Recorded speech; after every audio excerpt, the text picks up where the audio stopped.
I knew 8 years ago that as soon as I got the opportunity to leave, I would pack my kids up and go. Kids? Yes. You brought your kids with you? Yes. They didn't know that. Quatre enfants. That's 4. Yes. Ooh. 4.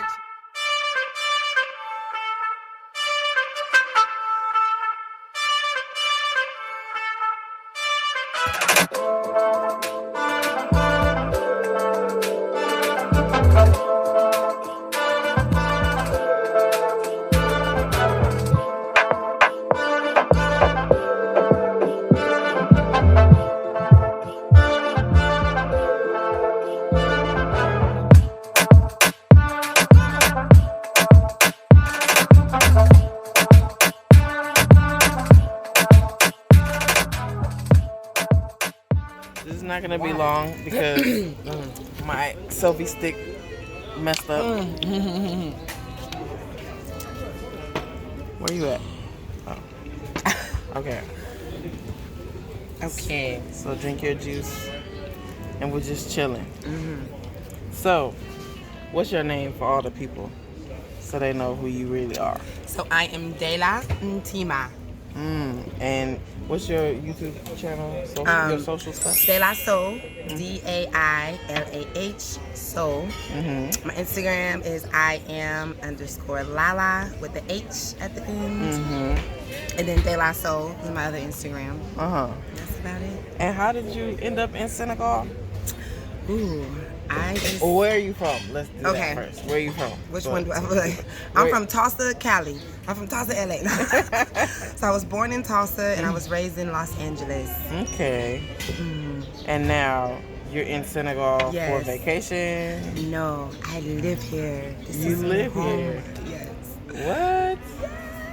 Why do you live here? You just decided, are you a nomad? You just travel all around the world? I definitely am a nomad. I've been nomading around the U.S. Okay. Just trying to find my place, Got my you. space.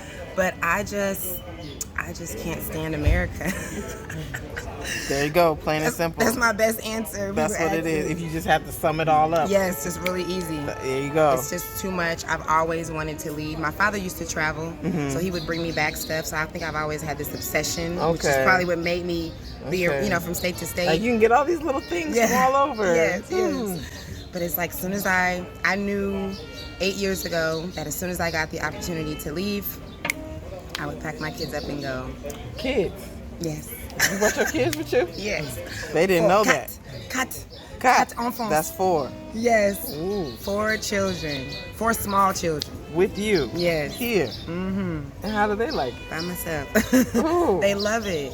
Really? They love it. Everything that I've told them that things would be as far as just the way, just the weather, the way that they can be acknowledged by even adults, just everyone just loves them. Everyone misses the welcome, Yeah, that they feel. That's home. They really feel that here. Yeah, Senegal is definitely a welcoming place. The independence, you Yes. see, you shy They like have getting freedom. here. Yeah, go into the store. You can't send no Getting the kids gas. to the corner store in the hood, like No. by themselves. Never. When we were in New York, it was a store right next to our apartment, and I wanted, we were on the 6th floor, so I'm like, I need him to go. I can't send him outside. I can barely, in America, you can barely send your kids out to take out the trash without. You got to worry about them walking to school. Yeah. Everything. So then they're like super sheltered and Yes. Yeah, my kids are a lot different from how they were 9 months ago. That's dope. Are they learning the language? That's cool. Yep. They're not afraid. Just naturally Messy. Okay, what's another question that people have? So you just packed up and moved. So are you like living on a government pension? Are you retired from something? Did you win the lottery? I wish. That's what I needed before I came. No, I do essential oils. I have my doula business. Okay. And my healing practice, but mainly just distributing. Yeah, just essential oils and just anywhere I can, my That's the different energy skills. we on. Yeah. That's the energy we on. Most of the repats that I've seen, like, they're all about the, like, who wants to work for somebody? Yes. You set up your skills that you have, and then you set a price for it. It's doable. Yeah. See, people. She living large. This is her backyard right here. I can't stand. This is my backyard. Like, that's manifesting. That's how I did it, though. Yeah. Imagining. That's really how I did it. Pretending like I was already here. That's dope. It It's sounds beautiful. crazy. It's the infinity pool back there, and then you see the ocean. Y'all see the ocean right there? All my chefs over here. All the black chefs. Yes, all the black chefs. We was just here last night, and they was getting it. Like, who be at work dancing? Yes. Like, you would get in trouble in America dancing on a job. But even the boss, if the guy in the suit was there, like, he was dancing. It's like, see, you could be at work and just be kicking it. Like, it's because, like, you feel like even if you have hard work to do, it feels like you really do live on vacation. It's water everywhere. It's beautiful. The weather. Yeah, people enjoy life. Yeah. It's kind of like island life, like the Caribbean. How people say that's what it feels like. They take their time and they enjoy. They don't stress much about stuff. Everything is like, except Agadav. And if you think about it, it has to be that vibe because we're in Africa's, New York City. This is busy, crazy Dakar, but still, and it still has that. Try this piece up right here. This is good for you too. You still haven't had pizza. Oh yeah, you did have it. Okay. So I should have made him get pizza. That's little bro. Yes, this is my little brother. She bringing the whole family over here now. Kids. Trey's been here for like 3 days. Yes. Already speaking French. Yes. He's been already more ready than I am. I came here with speaking Spanish and everything else. Didn't we all? Mixing up. That's like an LA thing. She knows Spanish. I know my 5 Spanish words, my 10 French words, and my 8 Wolof words, and that's how I made it. And you just, it's nowhere to go from there but up. Yes, yes. That's dope.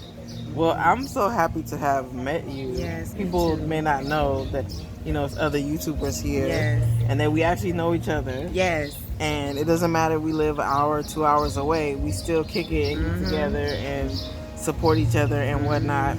That's what I love about being here too. It seems like Black Americans, we support each other more when we're out of our home. Because we need each other. Yeah, yeah. And we rely on each other, and it's that give and reciprocity, for the most part, like people that you don't look out for each other because we don't have time to trust people over there. You really don't. Like, we know if you here, I can find you somewhere and be like, "Where's the American at?"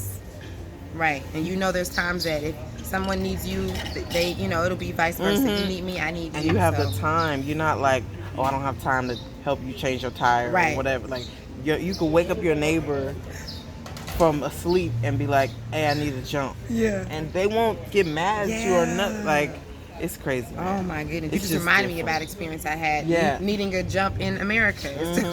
You go through so much. Even when people do get attitudes, like the taxi guy yesterday was kind of hot at us. It doesn't matter. It's but even nothing's they gonna don't happen to you. Yeah, like they're not gonna put hands on you or insult you. They're just frustrated. But it go after a minute, they forget about it. They'll be so cool with you right afterwards. I remember when our first taxi ride without anyone, just me and the kids.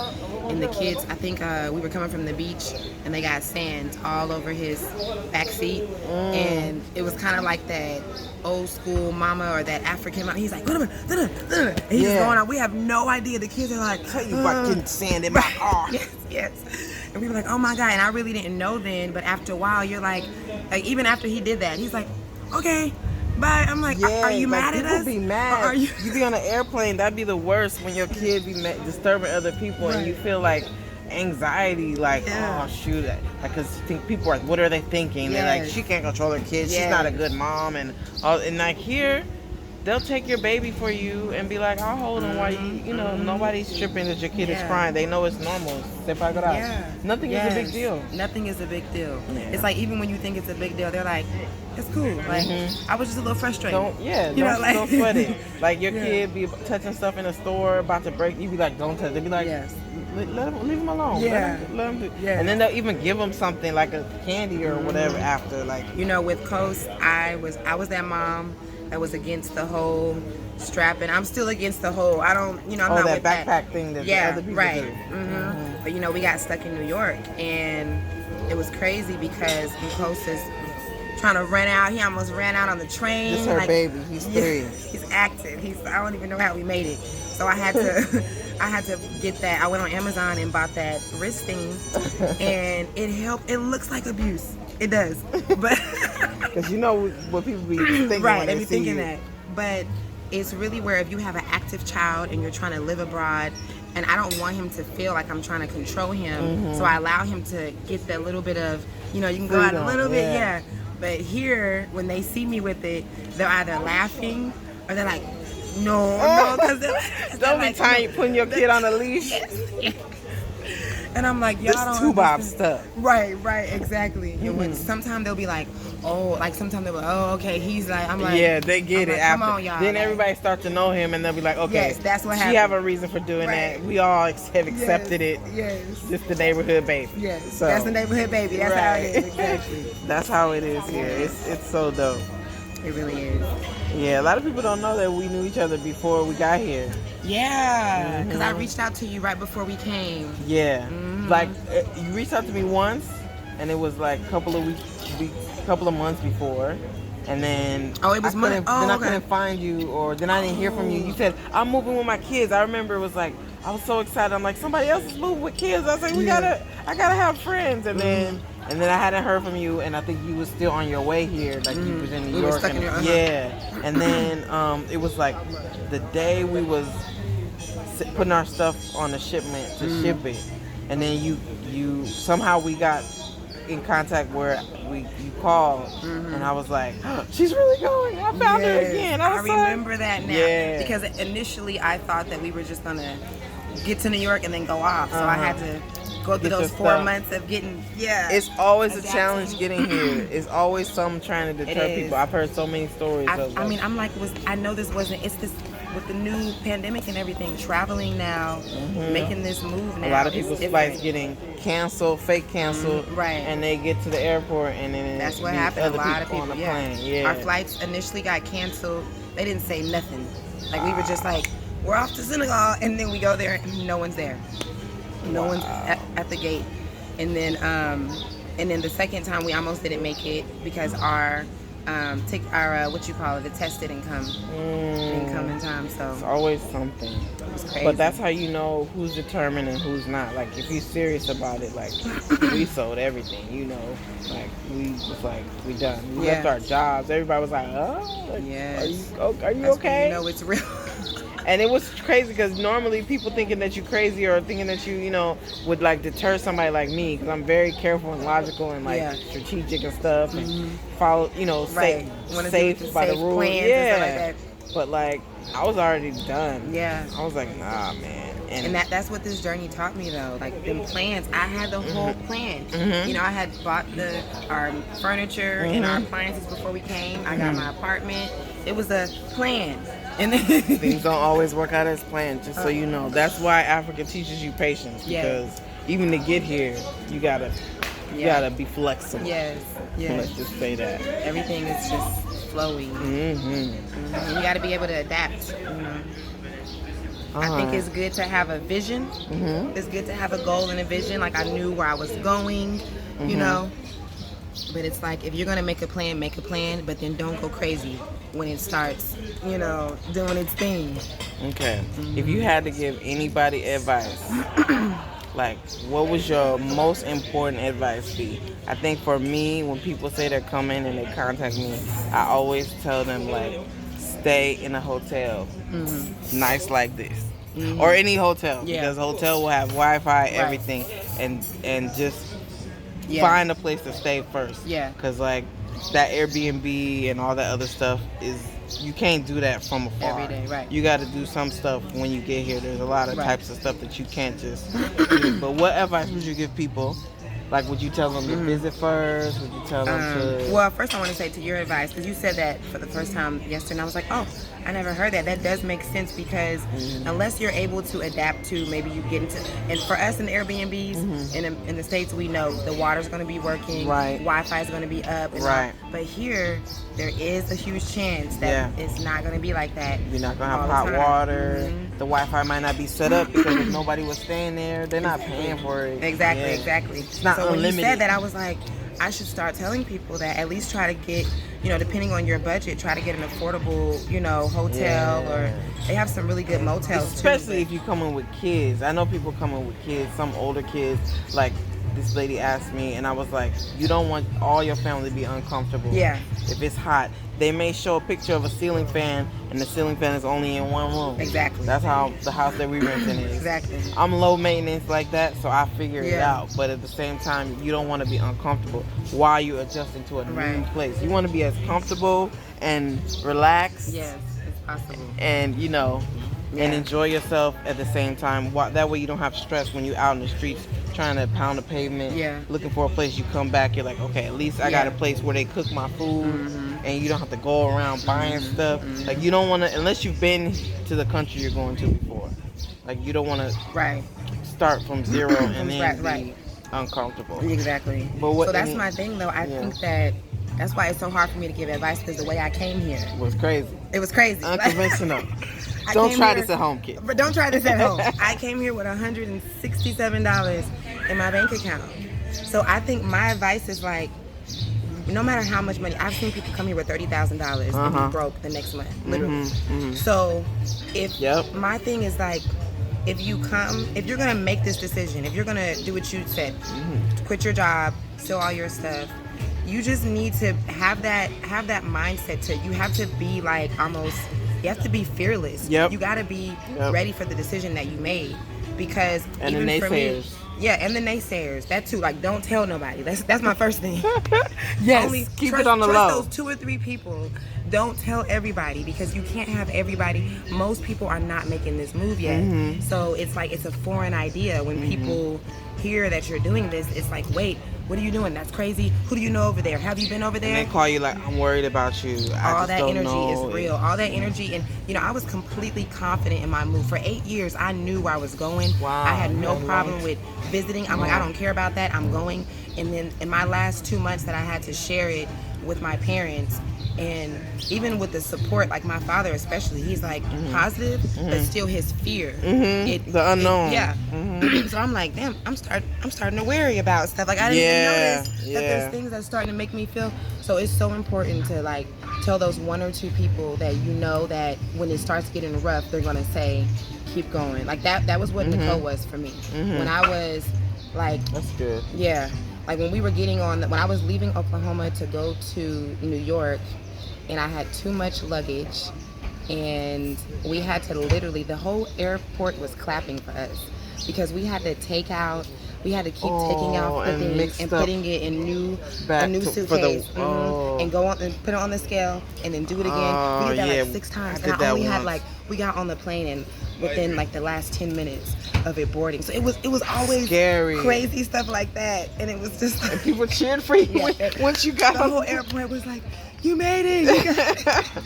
Oh my gosh, that's a lot. Yeah, just to answer the question though, I would say having that fearlessness, because with me coming with 167, I still did I did go to the Airbnbs, because I didn't know, my mind was kind of like hotels, I don't even know. But what I did is I spent good money. I made sure that we were in the Airbnbs that cost, $80 a day. And that sounds really crazy, but we had already been in the Bronx for 4 months, and I refused to, like, because we were on our way and it didn't happen. And you know how you tell kids we're going somewhere, and then so I didn't even tell them that we were going. My kids did not know that we were moving to Africa until about an hour before. Because you didn't want to. Yeah, you didn't want to. Yes. Get them like. I didn't want to get their hopes up and have. So even when I for Shilan, he came. I left the kids at the hotel, and he came to help me check the bags in, and he heard me telling the guy that we're going to Senegal, and I turned around and he was crying, and I was like, what are you crying for? And he was like, because he was like, we're moving to Africa today, and I don't know what's going to happen to us. You know, and he didn't have that fear 4 months ago because we thought we were just going off. Right. It was so real trying to make this move during the COVID, you know? So I couldn't do that. When I got here, I had to make sure that we stayed in a nice place. I wanted to make sure they felt, you know, it wasn't the Radisson, but it was really close, you know? So I made that sacrifice, and that sounds crazy to people, but yeah. Some stuff you gotta do for your kids, man. So it's like, okay, my ultimate, see, I told you, I got long It's okay. We here all day. We on vacation life. Oh, the food just came too. Look at that. Yeah. Ooh, nice. They made you a veggie pasta. Yes. Merci beaucoup.